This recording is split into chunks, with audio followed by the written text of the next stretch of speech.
You don't hate people. You don't hate going out. But the moment a plan comes up, something inside you tightens. Your energy drops. Your mind starts searching for excuses. And when you finally stay home, there's relief. Not happiness, relief. Like you escaped something you couldn't explain. If you've ever felt that, this video isn't about being lazy, antisocial, or broken. It's about a psychological pattern most people live with but never understand. People who love staying at home often think something is wrong with them. Society labels them as boring, unambitious, or socially weak. But psychology shows something very different. Wanting to stay home is rarely about avoiding life. It's about avoiding something specific your brain associates with exhaustion, pressure, or loss of control. Let's start with what your brain actually experiences outside. Every social environment comes with invisible demands: how you look, how you respond, when to laugh, when to speak, when to listen. Even if you enjoy the people, your brain is constantly monitoring itself. This background monitoring drains mental energy. For some people, that drain is mild. For others, it's heavy. And over time, your brain learns one thing very clearly: home equals recovery. Home is the only place where your nervous system doesn't have to perform. No audience, no micro-judgments, no role to play. You don't have to explain yourself. You don't have to be on. And when your brain finds a place where it can finally power down, it starts craving it the same way a dehydrated body craves water. This is why people who love staying at home often feel tired before they even go out. The fatigue isn't physical, it's anticipatory. Your brain is already spending energy preparing for social regulation. And when you cancel plans, that tiredness suddenly disappears. That's not coincidence, that's conditioning. Another key reason is emotional safety. Home gives predictability. Your brain knows what will happen. No surprises, no awkward moments, no emotional spikes. For people who are sensitive to emotional shifts, not weak, sensitive, predictability feels like peace. Outside feels like uncertainty. Inside feels like control. There's also something important most people miss. People who love staying at home usually have rich internal worlds, thoughts, ideas, imagination, reflection. The outside world interrupts that inner flow. Conversations pull you out of your head. Noise fragments your attention. For some minds, that interruption feels violent. So staying home isn't about isolation. It's about protecting mental continuity.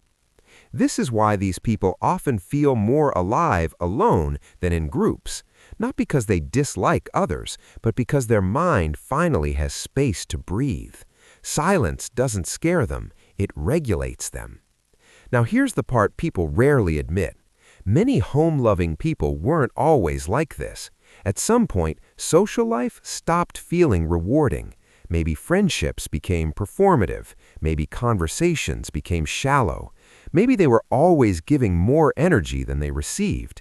Slowly, without realizing it, their brain learned a rule: effort outside, peace inside.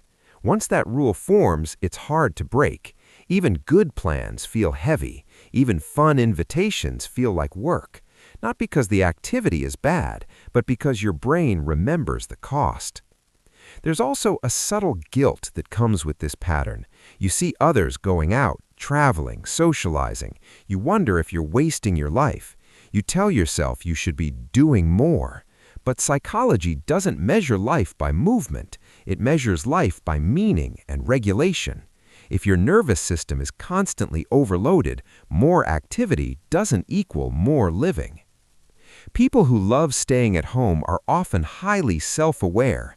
They notice shifts in mood. They sense when something feels off. That awareness makes chaotic environments more taxing. Loud places, crowded rooms, forced interactions, they hit harder. So the brain adapts by choosing environments where awareness doesn't become overwhelm. And no, this doesn't mean you're introverted in the simple sense. Many people who love staying at home can be confident, articulate, even charismatic. The difference is recovery cost. Some people recharge socially, others recharge privately. Neither is superior, but society rewards one and questions the other. Here's something important. Staying at home only becomes unhealthy when it turns into avoidance, not preference. Preference feels calm. Avoidance feels anxious.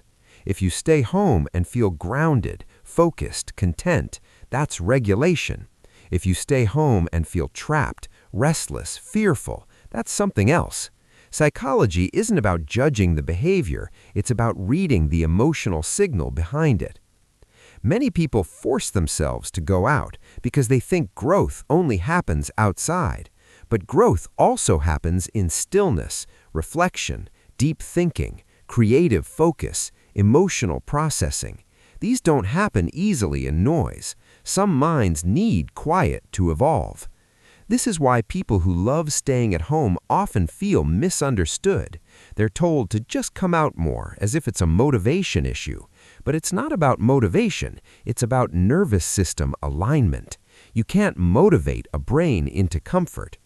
The irony is that when these people choose to go out, not out of pressure but out of desire, they often enjoy it more than others because it's intentional, not compulsory. Their energy is preserved, not drained. So, if you're someone who loves staying at home, the question isn't what's wrong with me. The real question is, what does my brain need that I'm actually giving it? And once you understand that, you stop fighting yourself. You start designing life around how your mind truly works, not how it's expected to. Staying at home isn't hiding from life. For many people, it's where life finally makes sense.